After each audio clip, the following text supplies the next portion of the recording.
नमस्कार। आज हम एक बहुत ही दिलचस्प और पावरफुल नियम को समझने की कोशिश करेंगे। एक ऐसा नियम जो ये तय करता है कि असल में दुनिया चला कौन रहा है। इसके लिए हम तीन बिल्कुल अलग अलग दुनियाओं में चलेंगे: इंटरनेशनल पॉलिटिक्स, भारत की घरेलू नीतियां और यहां तक कि समाज में मिलने वाली इज्जत। इन सबको जोड़कर हम पता लगाएंगे कि असली शक्ति, असली कंट्रोल आता कहां से है। तो चलिए शुरू करते हैं। तो हमारी इस पहेली का जो सबसे पहला और शायद सबसे सनसनीखेज टुकड़ा है वो है वैश्विक शक्ति यानी ग्लोबल पावर को लेकर किया गया एक बहुत बड़ा दावा।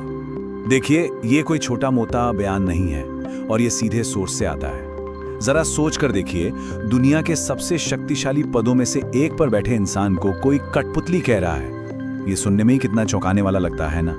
तो सवाल यह है कि ऐसा दावा किया क्यों जा रहा है।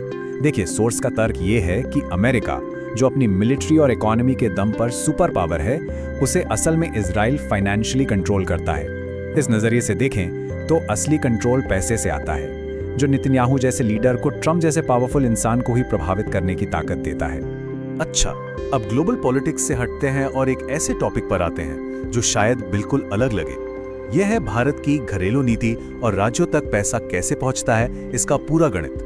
तो ये एक बहुत ही बेसिक सा सवाल है, पर इसका जवाब उतना सीधा नहीं है।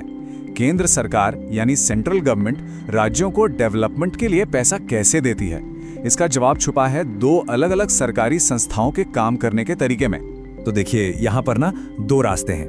पहला है फाइनेंस कमीशन, जो एक संवैधानिक बॉडी है, मतलब संविधान में इसका जिक्र है, और ये एक तय फॉर्मूले के हिसाब से पैसा बांटती है। एकदम सीधा साधा प्रिडिक्टेबल सिस्टम है। पर एक दूसरा रास्ता भी है, नीति आयोग। अब ये जो है, ये सीधे प्रधानमंत्री कार्यालय के अंडर काम करता है।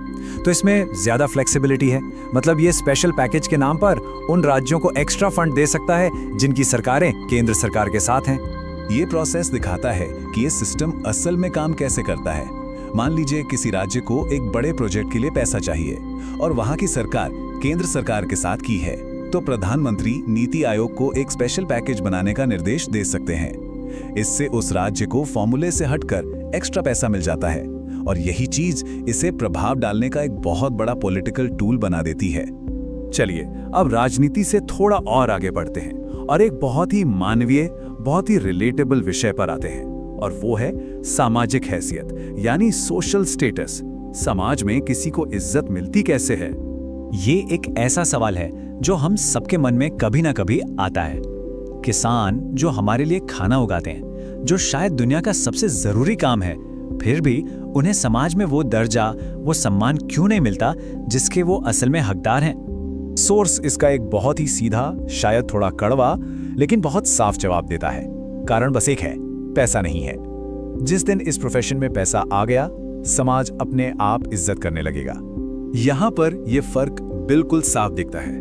एक तरफ वो किसान है जिसकी आमदनी कम है और जिसे समाज में उतना महत्व नहीं दिया जाता, और दूसरी तरफ सोर्स पंजाब के उन किसानों का उदाहरण देता है जो आर्थिक रूप से मजबूत हैं, जिनके पास महंगी गाड़ियां हैं और समाज में उन्हें पूरा सम्मान मिलता है। ये सीधा सीधा दिखाता है कि पैसा और सामाजिक प्रतिष्ठा कैसे एक दूसरे से जुड़े हुए हैं। तो अब तक हमने तीन बिल्कुल अलग अलग कहानियां देख ली, एक ग्लोबल पॉलिटिक्स की, एक देश के अंदर की राजनीति की, और एक समाज में मिलने वाले सम्मान की। अब वक्त आ गया है इन सारे धागों को एक साथ जोड़ने का। तो एक बार फिर से देखते हैं हमने क्या क्या देखा।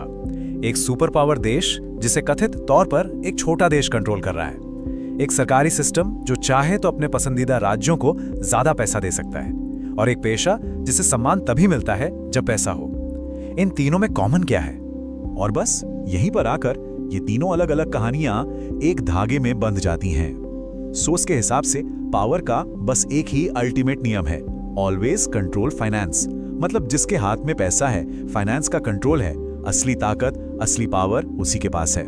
तो चलिए इस विश्लेषण के आखिर में यह समझते हैं कि शक्ति का ये एक नियम असल में हमें बताता क्या है, पर्दे के पीछे की हकीकत क्या है।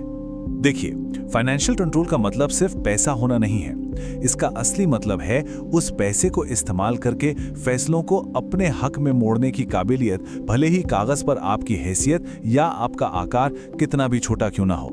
ये वो असली शक्ति है जो राजनीति और समाज की सतह के नीचे बहती है।